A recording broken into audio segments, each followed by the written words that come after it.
এই অনুভূতিটাকে যদি সুন্দর করে রাখতে চাস না, বেশি দেরি না করে ছুঁড়ে যা। আপনি এখনো এখানে দাঁড়িয়ে?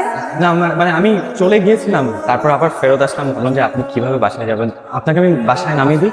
আমি এই হোটেলে উঠেছি। আচ্ছা, হোটেলের লবিতে কি আমরা এক কাপ কফি খেতে পারি? কি সমস্যা আপনার? বলেছি তো কফি খাবো না। সরি মিষ্টি, কাল সকালেও কি আমি আপনাকে ক্যাম্পাসে নামিয়ে দিয়ে আসতে পারি? না। ফুলগুলো রেখে যাবেন?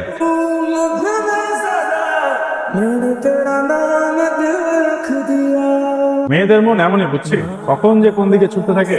আমার মনে হয় আমাকে পছন্দ হয় না। তোর যদি মনে হয় বিরক্ত হচ্ছে তো সরে যা। কি বলছেন, চলে যাবো? এখানে থেকে কোনো লাভ নেই, এখান থেকে সরে যাওয়া ভালো না। আর একটা কাজ কর, তো না পেঁচিয়ে তোর বাবাকে বল, ওর বাবার সাথে কথা বলতে, দেখবি আর কোনো ঝামেলা নেই, একদম রাজি হয়ে গেছে। কিন্তু আমি এভাবে চাই না।